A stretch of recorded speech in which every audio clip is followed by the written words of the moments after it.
sobrang importante ng first impression sa kanila. Merong misconception na, uy, yung first impression sa looks lang yan.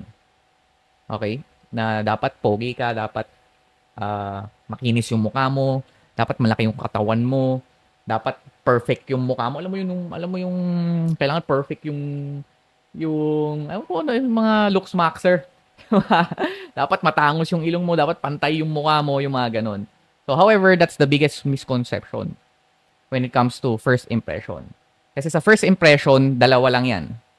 Okay? Based on his appearance and his body language. Okay? First impression meaning hindi pa kayo nagkakausap. Nakita ka pa lang ng babae. Kapag nakita ka ng babae, within the first seconds, few seconds, meron na siya agad initial impression sa'yo. And madidiktahan yon the way you present yourself and the way you move, the way you behave. Okay? And